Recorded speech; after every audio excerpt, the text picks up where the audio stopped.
YouTube? Chris here, PNW Brews, bringing you another brew-tastic video.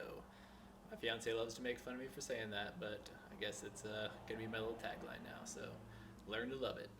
Alright, so it's been a minute since my last video. The last video I did was the Guinness Stout, or no, Guinness Porter. Kind of the old school Guinness Porter recipe. So that one is going to be kegged up today, which I'm pretty excited about. As you can see behind me here, the kegorator is all torn down. Some of the parts are sitting here. All the kegs are filled with cleaner right now. I'm just kind of doing a full clean and tear down of the whole system. I took apart the corny kegs and pulled off all the connectors and just got it all cleaned up. And actually right now I'm doing in here, that is the Guinness Porter. So this is my first cold crash. It's only been in there for about 24 hours. I think you're probably supposed to let it sit in there for longer than that.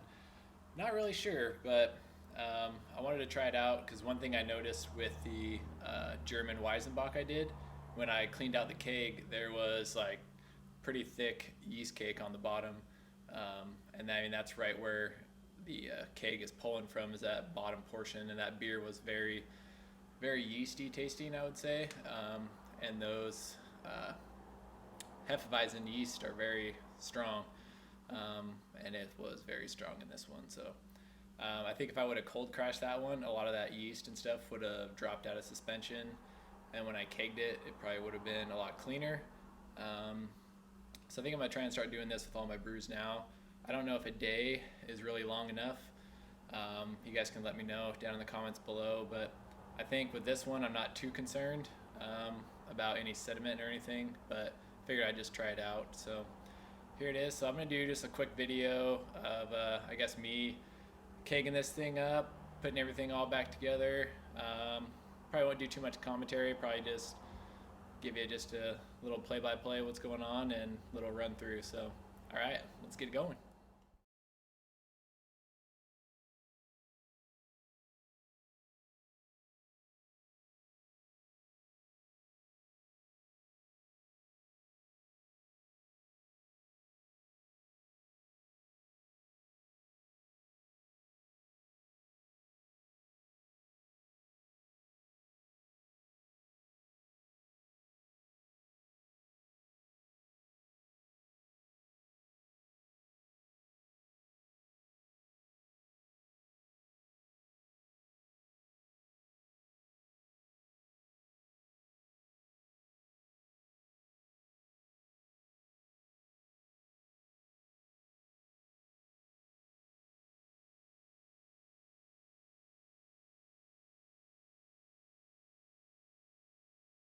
Alright, so what we have now, I have the keg I'm going to use. It's been sitting full of PBW cleaner. So I just hooked up to the lines. I have it pressurized right now, just flowing through. Probably fill up this whole container. Just give it a good flow, open and close it. I already kind of did this a little bit, but I'm going to hit it again here. I don't know if this is the best way, but this is the way that I'm doing it for now. So I think I might replace my draft lines here pretty soon. I'm not really sure how old these ones are, the ones that were on there when I bought it from someone. So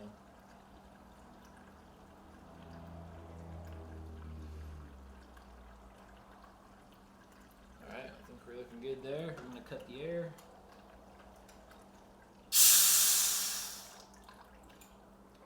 That's it.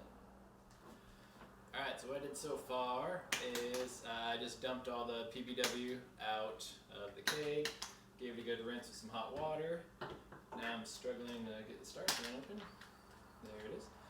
So now I'm going to fill the keg up with Star San. And then what I'm going to do is well, obviously this will be sanitizing the keg, but I'm also going to use it to sanitize, what is that thing called? My auto siphon, there it is. I'm using it to sanitize the auto siphon to get ready to transfer from secondary into the keg. So I'll tune back in with you then. I'm just going to be filling this baby up, shaking it around.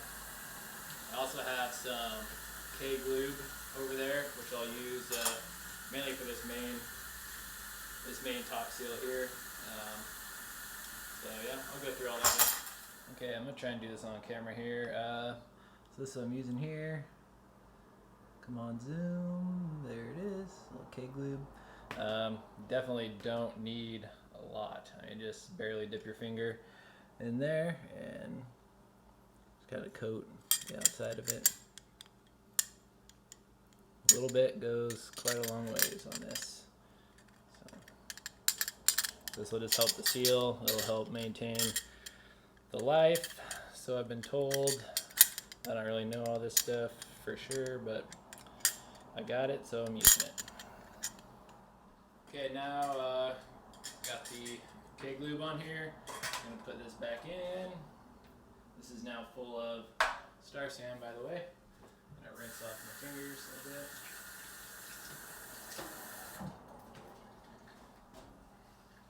Give this guy a good shake.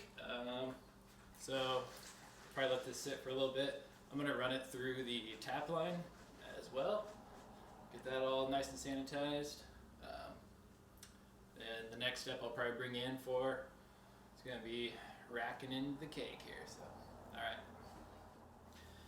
Okay, what we're gonna do now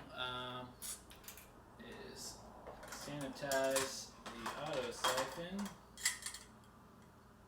So take that off. So this is all full of Star Sand. Pretty much just going to dip this whole thing down in here and pump it up. Get it circulating through.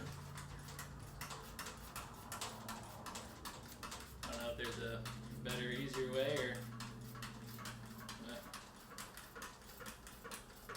I think this will do the job. So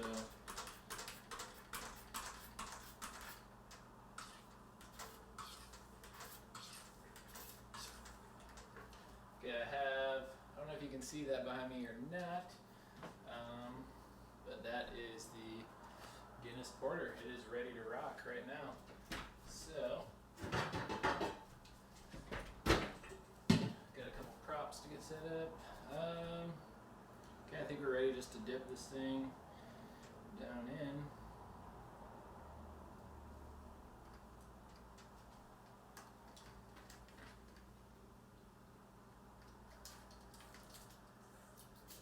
Oh yeah, making a mess.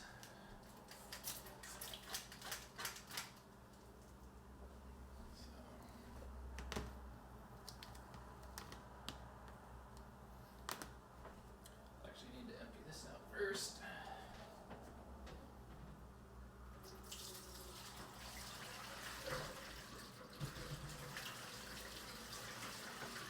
So we're doing some boring stuff. Filling in. So this one, it started at 1054. That was post-boil gravity. Definitely got a little foam in here, but that's all right. Not gonna hurt nothing. I'd usually we'll let it sit for a little bit. It fermented down. It was 1018 after when I transferred to secondary. I might take another reading. We'll see, but I hope it went down just a little bit more. It was 1018 is a little too high, but I'm sure it will all be good. It smells good, that is for sure. Okay, let's give it a pump.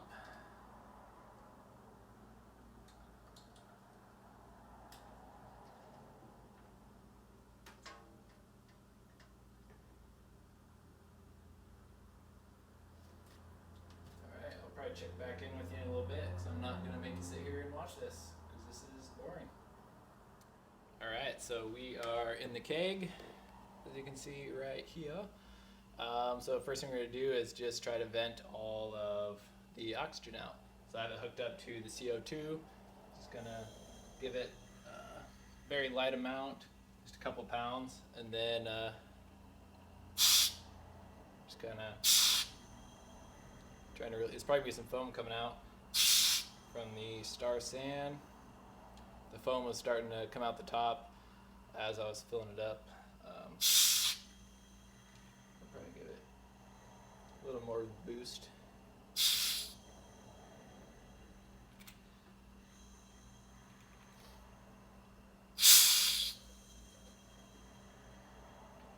Guess that's probably good.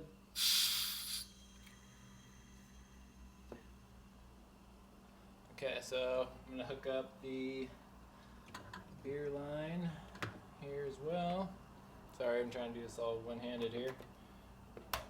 Okay.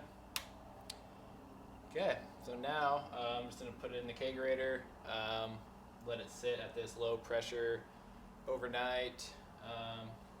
Probably tomorrow I'll crank it up to about 10, 15 psi. I've tried to do some of those different kind of like quick carbonate methods, put it at 25, 30, whatever for a couple days, and I don't know, none of them, I mean, they've all turned out okay, but I've had a lot of issues with over carbonating and then have to, you know, reduce some of the carbonation and then it's too flat and then back and forth. So I think I'm gonna do this one just old school, nice, simple, just really give it some time to carbonate and do its thing, not try and force it or rush it. So I'll probably be drinking this one, probably at least give it a week, see how long it can last. But yeah, so other than that, I'm gonna be brewing up the wedding beers pretty soon. Still kind of on the fence what I'm gonna do with those. I have, it's gonna be July, it's gonna be hot. I don't want anything too heavy or too high ABV, because I want people to be able to drink and have fun and not just get all sloshed. So, and you're gonna be dancing, moving around, so you don't want anything like heavy. And so I was thinking of doing like an American Hef and then maybe some kind of a shock top, like orange wheat cologne, or not cologne, but clone. So yeah, let me know what you guys think, or if any of you guys have any recipes. I was probably just gonna use my German Hef recipe, but use the American Hef yeast. But as far as the like a good summertime like shock top, you know, everyone trying to please the masses, so I think a nice Hef and a shock top, I think that'd be pretty good. So yeah, let me know what you guys think below. Got any cool recipes you want me to try?